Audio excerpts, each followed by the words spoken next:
para sa akin, ano to, MJ and Admar, ito'y panakip, pantakip doon sa malalang issue na kinakaharap ng ating bansa na para bang they're testing the the Filipino collective kung ano ba yung tinatawag nilang rallying around the flag, no? Kasi estratehiya ito ng mga leader na unpopular na sa kanilang domestic audience, gagawa sila ng isang foreign enemy hoping na mag-rally around the leader, itong mga citizens ng kanyang bansa, no, para pagtakpan itong totoong nangyayari at towards a common enemy, no. Unfortunately, it backfired. Dahil the Chinese called their bluff, the Chinese stood firm, at even a lot of people have been surprised. The Chinese can forgive a journalist, a critic, any pundit, editorial cartoonist na gumagawa dyan. They can forgive that. But you cannot forgive an official of that government na i-ridicule mo ang kanilang leader. Of course, talagang masasaktan ka and you will stand firm at idepensa mo talaga yung Pangulo. In the same manner na kung itong si Bongbong Marcos, halimbawa, gawa ng caricature na nagsisinghot ng illegal na droga o ngumingiwi siya o nagdudugo yung kanyang gilagid, ano kayang sasabihin ng ating mga senador kung yun ang gagawin ng isang one-star general ng People's Liberation Army or the Chinese Coast Guard? Oh, ano kayang gagawin natin? Di kaya tayo magsisigaw na ginawang karton ang ating Pangulo? So, ang biggest lesson nito, Admar and MJ, ay talagang the Supreme Court para bang klarong-klaro na talaga kung paano ba i-conduct ang isang impeachment proceeding patungkol sa isang impeachable officer, no? Kasi kung titingnan ninyo ang Constitution, very ambiguous, no, ang proseso na inimungkahi at para bang ang mga framers of the Constitution left it to the wisdom of Congress to define their own rules in how to conduct the impeachment proceeding. Ang problema nga lang, medyo inabuso ng specifically the 19th Congress ang responsibilidad na iyon na ipinataw nga ng ating saligang batas doon sa mababang kapulungan. At yun na nga, nung nag-file ng mga petisyon itong si VP Sara Duterte at nag-decide yung Supreme Court at ngayon naman ay in-affirm ang kanilang ruling by denying the motion for reconsideration, again, a unanimous vote. Dito na po nakikita natin na kasi yung ponensya ni Justice Leonen, may patutsada at may maanghang na patama doon sa mga nagmumungkahi ng impeachment na una, yung hindi lang yung impeachment, no, ang dapat susunod sa proper procedure or the constitutional definition of or what is the constitutional process, no? Iminungkahi din at sinabi din na para hindi maabuso nga ng sa lower house ng ating constitution. So ngayon, dinefine na ng Supreme Court ang steps, no, na magbibigay din ng kaukulang fairness or kaukulang avenue ng isang nasasakdal diyan sa isang impeachment para maipahayag ang kanyang side, no, at mai-argue ang kanyang case even before the trial doon sa Senado. Meaning to say, hindi na ito nila magagamit na bilang panakot or bilang leverage, no, against impeachable officers. Yan ang nakikita natin dyan na biggest lesson. At once and for all, yung Supreme Court na nga ay ininterpret na yung constitutional duty ng lower house at sinabi din na yung constitutional duty nila ay hanggang doon lang within the framework of what is constitutional and what is the constitutional rights afforded to an impeachable officer.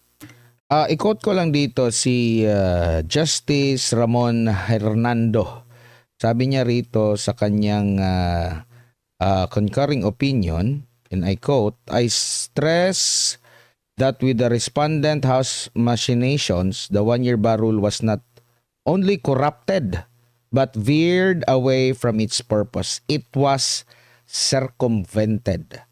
A mechanism crafted to foster balance between stability and accountability and given life through jurisprudence in order to achieve those ends was instead handled in a manner comparable to any other procedural hurdle or technicality that must be overcome." Malinaw din po ba?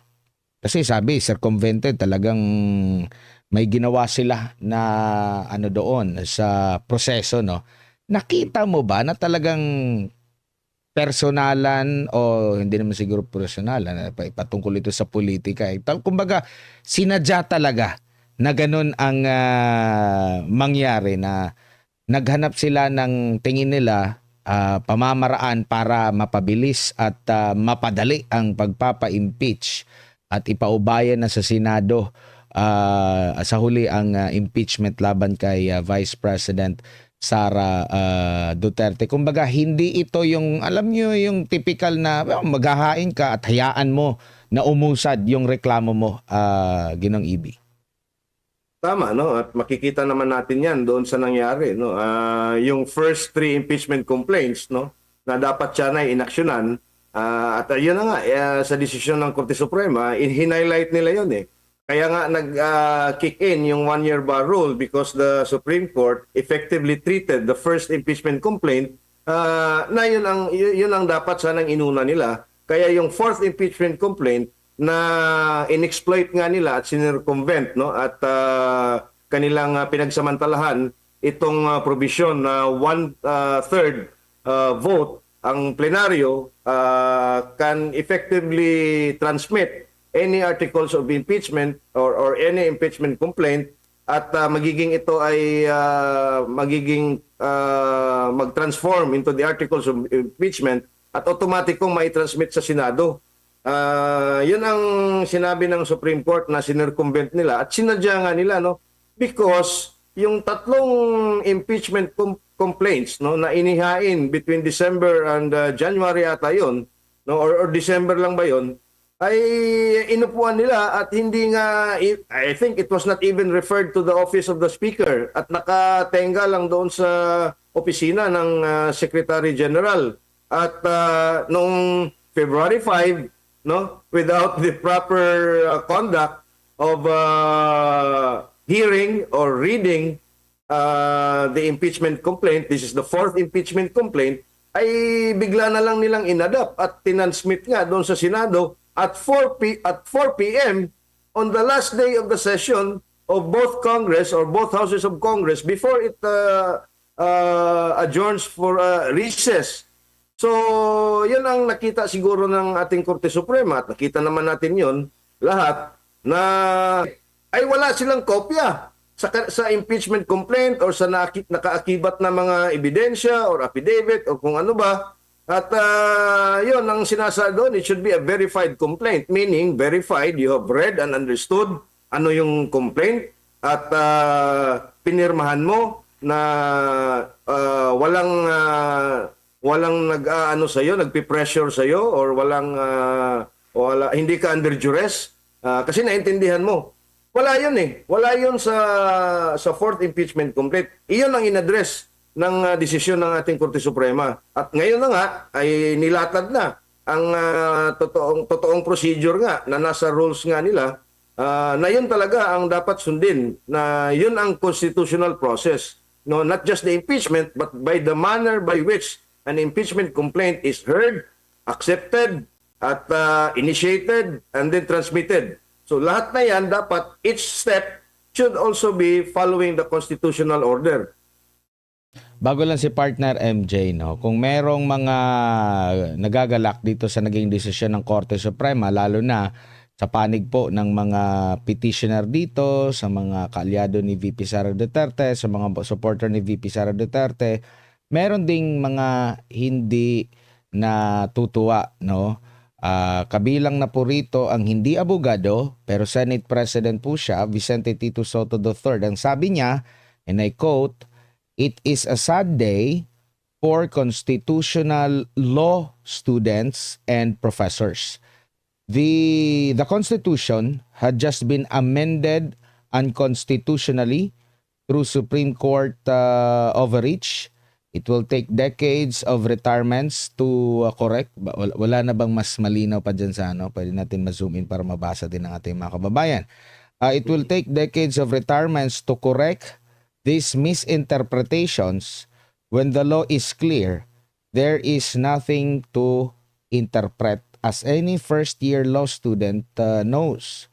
The decision is clear judicial legislation. VSC, as written in their decision, admitted of introducing a rule of Congress to follow the conduct of impeachment, a clear encroachment of the power of the legislative branch as provided for by the Constitution. Ang huli niya, impeachment is now an impossible dream. Una, nabanggit niya na parang lumagpas na raw sa kapangyarihan ng judicial, no? Natin ang kumbaga umabot na, lumagpas papunta sa Congress, sa kapangyarihan ng Congress, at binago daw nito ang konstitusyon sa pamamagitan ng naging desisyon na ito. At imposible na raw ang impeachment. Ano ba ang iyong reaksyon dito, Ginong Ibi?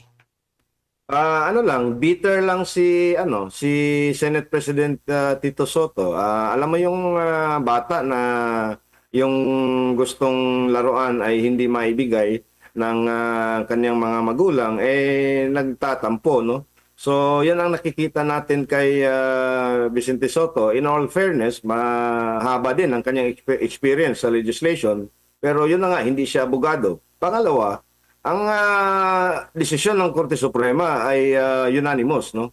At kung i-apply natin yung logic nila at yung mga argumento nila na ito daw ay isang judicial overreach, no, encroachment on the role of the legislation or the legislature in matters of impeachment, pwede na rin nating sabihin yan na yung diniklara ng Supreme Court na unconstitutional ang PhilHealth transfer doon sa National Treasury, no? Pero kinomply nila.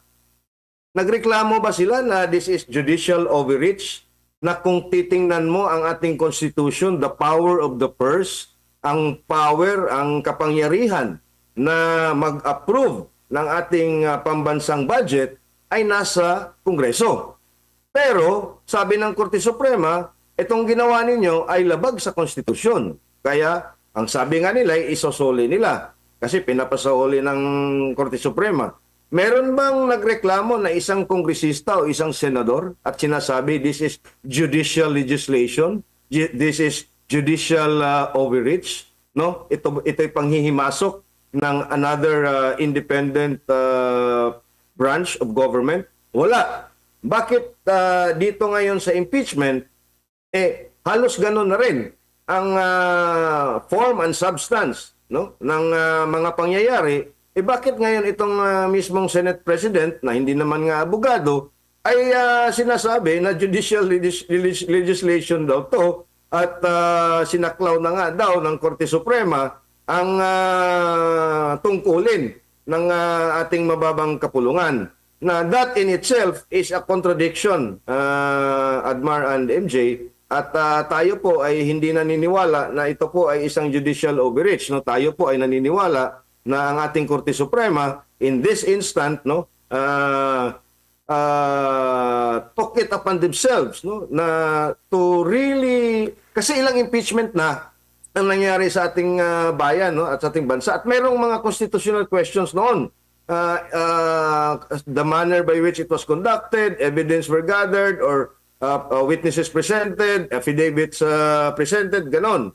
No, may maraming mga question din doon. Ngayon, talagang dinitalye na ng Korte Suprema ano ba talaga ang proper at constitutional way of conducting an impeachment by all means. Ito po ay isang magandang precedent at ay magandang guidance for future impeachment. At yung sinasabi niyang impeachment is now impossible, it is only impossible if you use the same template as the 2019 impeachment complaint. Yun ang imposible. Kasi nga, you have circumvented the entire constitutional process.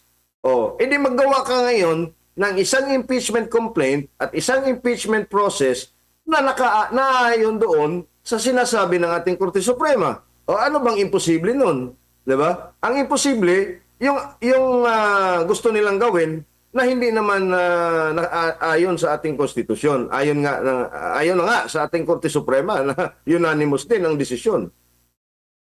Sir AB, may gabi. Sir, ibang topic naman. Ngayong Oy, linggo, ngayon po, di ba, syempre, Biyernes ngayon, pero nung nakaraang Lunes, Martes, mga issue ngayong linggo, puro China eh. Anong tingin mo doon na marami po ang bumanat sa China, may isa pang senador na gustong paalisin ng Chinese Embassy, may gustong ipa-persona non grata. Anong tingin mo, sir, sa mga diskusyon hinggil po sa China and Philippine relations? Well, dalawa, no? Una, itong si Jay Tariela, matagal na yung nag-iingay dyan kasama yung kanyang, ewan ko, boyfriend ba niya yung CIA na si Ray Powell, no? Matagal na yan, pero yung Chinese Embassy ay hindi siya sinasagot, no? At pangalawa, itong mga senador na parang nag-iingay na rin, lalo-lalo na yung itong isa na naging biglang naging chairman ng Senate Committee on Foreign Relations at ngayon lang nakita ko yung kapatid niya ay ginawaran na rin ng ranggong Rear Admiral sa Philippine Coast Guard Auxiliary, no?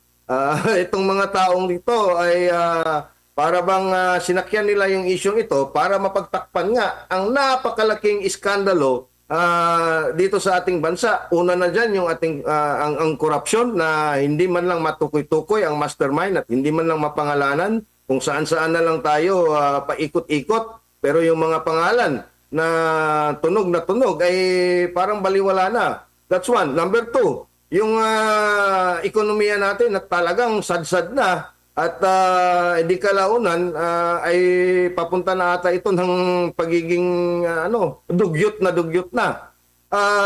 So going back to Tariela,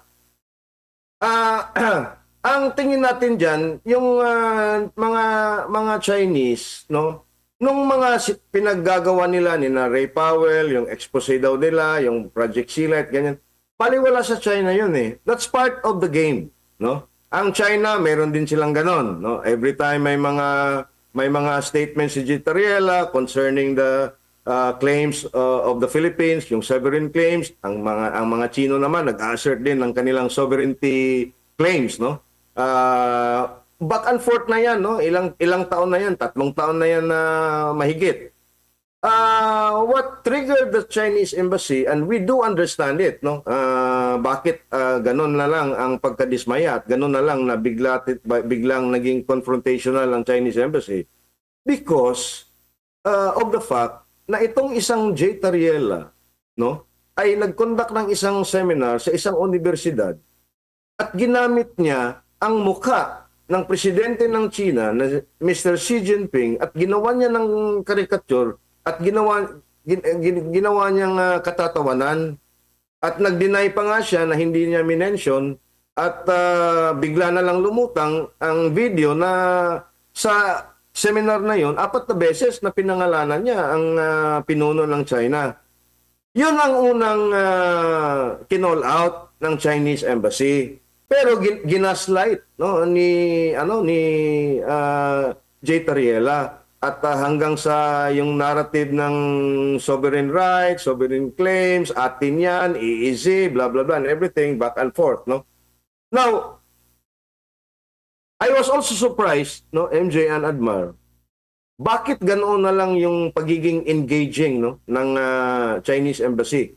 And mind you, yung unang sumagot dyan, si Gu Wei, ay isang deputy spokesperson ng embahada, hindi yung spokesperson, hindi yung bagong talagang ambassador, no? So it was spokesperson, deputy spokesperson, at saka spokesperson ng West Philippine Sea Task Force. Not the entire PCG, ha, kasi iba yung sa kabuuan ng PCG, iba yung spokesperson noon, yung babae na ka-appoint lang. So back and forth sila.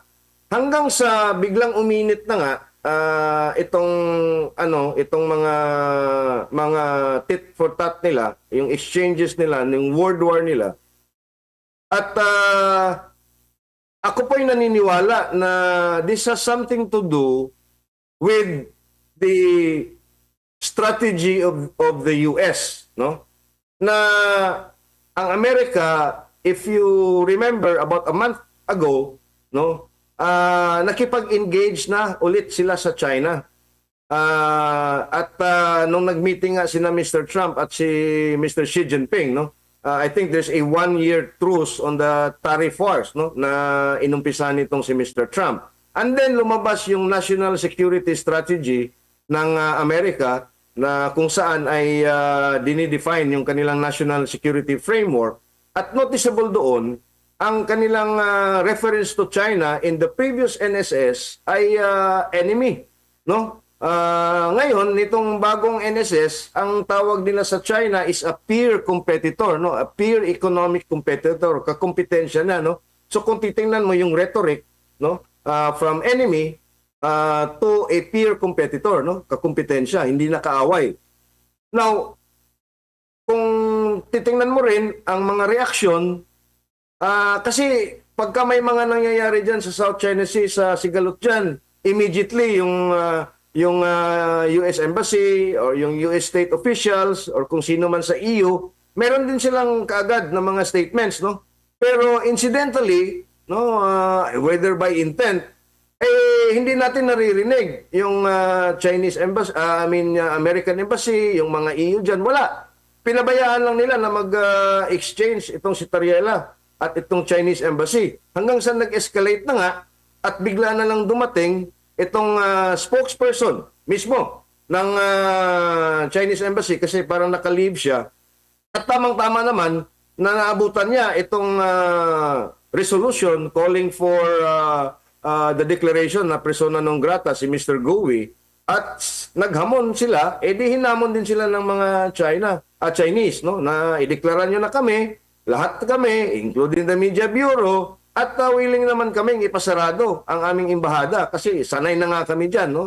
Kasi kung saan-saan sila napunta, ganon ang ano nila sa yung mga antagonistic na mga countries. So sanay sila. So ngayon, biglang umabot na rin. Mismo na ang spokesperson ng Ministry of Foreign Affairs, mismo na ng China, ang naglabas ng kanilang statement. Meaning, nag-e-escalate na, kung titingnan mo, sino yung mga personalidad, no, na nagpapalabas ng kanilang mga statements. Kaya, bigla na lang na nagpa-press release, no, na yung DFA at yung Chinese counterparts nila ay bigla na lang for whatever reason ay biglang nag-convene yung kanilang dialogue doon na ilang taon din, no, na natulog. At may pronouncement na nga ang DFA at kinontra itong mga sinasabi ng ating mga senador. And there was even a clip na tinanong si Madam Lazaro ng DFA na nag-no comment lang siya. At ngayon, meron ng official statement si Claire Castro na ayaw ni Bongbong Marcos nang ideklara ang na persona non grata. Again, this is just para sa akin, ano to, MJ and Admar, ito'y panakip, pantakip doon sa malalang issue na kinakaharap ng ating bansa na para bang they're testing the Filipino collective. Kung ano ba yung tinatawag nilang rallying around the flag, no? Kasi estratehiya ito ng mga leader na unpopular na sa kanilang domestic audience, gagawa sila ng isang foreign enemy hoping na rally around the leader itong mga citizens ng kanyang bansa no, para pagtakpan itong totoong nangyayari at towards a common enemy, no. Unfortunately, it backfired. Dahil the Chinese called their bluff, the Chinese stood firm, at even a lot of people have been surprised the way the Chinese handled this, MJ and Admar, and we like it, no. It should have been this way for a long time already. Baka nasanay lang doon kay former Ambassador Wang Xilian na ano ay classic yung mama no, yung the way siya magsagot, sukat. Very careful ito ngayon matagal sa US. So parang US tactic din ang ginagamit sa atin ng bagong ambassador na si Jing Quan, Sir Evie. Tama, no, at alam mo yung posisyon niya doon was Deputy Chief of Missions, no. He is the de facto Deputy Ambassador to the US. Yung US Embassy, yun ang pinaka-sensitibo at pinaka-critical na embahada kahit sino mang bansa. Kung ikaw ay nandun at na-station ka doon, talagang multiple stripes yan bilang isang diplomat. At itong bagong ambassador natin ng China dito sa atin, Deputy Chief of Mission siya doon at sanay na sanay siya doon sa pakipagsagutan or pakipagbardagulan doon sa mga kritiko. But even then, Admiral MJ, no, you have to remember, kahit doon sa Amerika, kahit gaano intense yung kanilang hidwaan, yung kanilang trade war, you have never seen a uniformed personnel with a one-star rank, no, equivalent tulad ni Jay Tariela na ginagawa na caricature si Xi Jinping. Because in diplomatic relations, no, bilang isang opisyal, ikaw off limits talaga yung leader ng isang bansa. Off limits 'yan. Diplomatic etiquette calls for restraint, no? In mocking and ridiculing a leader of another state, especially if that state mayroon kayong ongoing dispute, and more especially kung ikaw ay isang opisyal sa gobyerno at shamelessly ito pang isang Jay Tariela who is an armed officer or an officer of an armed civilian police force ng Coast Guard under the direct supervision of the President by way of the Department of Transportation, no? At one-star general, we have never seen that. Now, the Chinese can forgive a journalist, a critic, any pundit, editorial cartoonist na gumagawa dyan. They can forgive that. But you cannot forgive an official of that government na i-ridicule mo ang kanilang leader. Of course, talagang masasaktan ka and you will stand firm at idepensa mo talaga yung Pangulo. In the same manner na kung itong si Bongbong Marcos, halimbawa, gawa ng caricature na nagsisinghot ng illegal na droga o ngumingiwi siya o nagdudugo yung kanyang gilagid, ano kayang sasabihin ng ating mga senador kung yun ang gagawin ng isang one-star general ng People's Liberation Army or the Chinese Coast Guard? Ano kayang gagawin natin? Di kaya tayo magsisigaw na ginawang karton ang ating Pangulo? So parang ganon ang nangyari dyan, no? So again, maybe we've learned our lesson already. Pero Sir EB, ASEAN chairman ang Pilipinas, no? Ngayong 2026 at may mga paparating na activities para po sa ASEAN Summit. Do you think ano kung magiging epekto kung sinuportahan ni Presidente BBM yung mga panawagan na ideklarang persona non grata ang Chinese ambassador to the Philippines? Kasi sinabi ni Ambassador Jing Quan na aalis sila kung ang Pangulo mismo ang magsasabi at magdedeklara na sila ay persona non grata. Tama, no? Unang-una, kababago lang natin na in-implement ulit, no? Ano ba tawag dyan? Kabago-bago lang nung 14-day visa-free entry ng mga Chinese tourists. kasi nakikita na natin na for the last 3 years, talagang kulela tayo sa foreign tourist arrivals. At isa sa pinaka-major na dahilan bakit ganun tayo kakulelat at na-overtake na nga tayo ng Cambodia because the Chinese tourist arrivals ay talagang napakababa, no?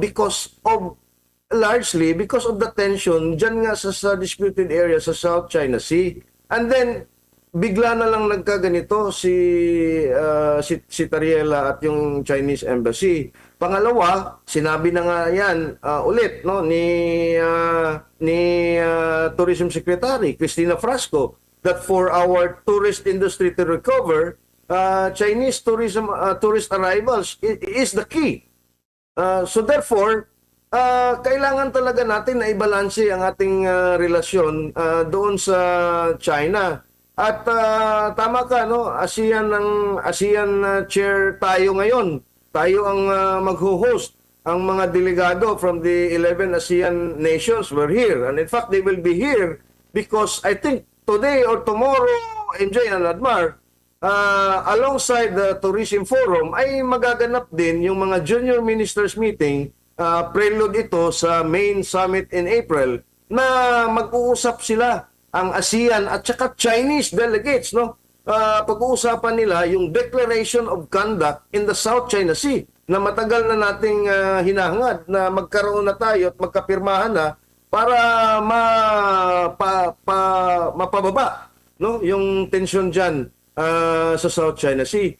At here you have this diplomatic row that started by, I don't know, Jay Tariela, ano bang role niya dito sa ating foreign policy? It's as if itong si Jay Tariela is not deriving any of his instructions from the president. He is getting instructions from somewhere else. At na ngayon makikita din natin or conspicuously absent at hindi natin nakikita itong si Gibo Teodoro, who is the Secretary of National Defense. Saan ba siya sa usaping ito? Nasaan ba yung ating National Security Council? Nasaan yung ating National Maritime Council? Bakit itong si Jay Tariela lang binabakapan nitong mga senador tulad ni Soto, Ontiveros at ni Tulfo? Bakit ba? Bakit siya lang? No? Ang chief architect of our foreign policy ay si Bongbong Marcos. Kaya nga, the buck stops with Bongbong Marcos.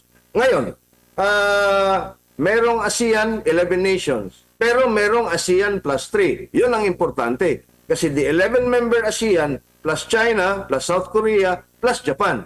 Na ngayon, pag hindi ito na plancha at hindi ito na ayos, there is a big possibility na yung Chinese delegation, in fact, will not be attending the ASEAN plus 3 summit. And I just hope na cooler heads will prevail at ito'y maayos pa nila hanggang sa April. Kasi nga, pag ito'y lalala, talagang delikado talaga tayo at yung ating estado dyan sa international community, compromise na nga tayo dahil sa usapin ng pagdodroga ng ating presidente, makukompromise na naman din tayo dahil pinatindi nila ang ating hidwaan with our largest trading partner and the largest trading partner of the ASEAN bloc, yung China. MJ. Opo, last na lang bago si partner Admiral ulit, sir. Kailangan ba tayo ng China or the other way around? Economically speaking, sir, based on your experience. Well, in fact, not just us, no. The world needs China. Ilang ulit na yan. Ekonomista, lahat ng mga ekonomista sa buong mundo, ang sinasabi, China needs, the world needs China. China is the factory of the world. China is now the biggest economy in terms of purchasing power parity, more than the Americans. No, China has liberalized the cost of everything that we consume. We are a net importing economy. Halos lahat ng ating ini-import galing sa China, no? And China can do away with the Philippines. China is the biggest trading partner, if I'm not mistaken, nation. Pag inalis tayo, yung ating exports, yung ating fruit and agriculture export, no? Na-overtake na nga tayo for being the number one supplier of bananas to China. Yung ating durian is making inroads, no, doon sa Chinese domestic market ang ating durian kasi mas maganda at mas tastier ang ating durian compared doon sa mga kapitbahay natin, sabi ng mga Chino. They are looking at other agricultural products. Paano yun? Nung may sigalot during Pinoy administration, biglang hinarangan ang ating banana export doon sa China. Anong nangyari?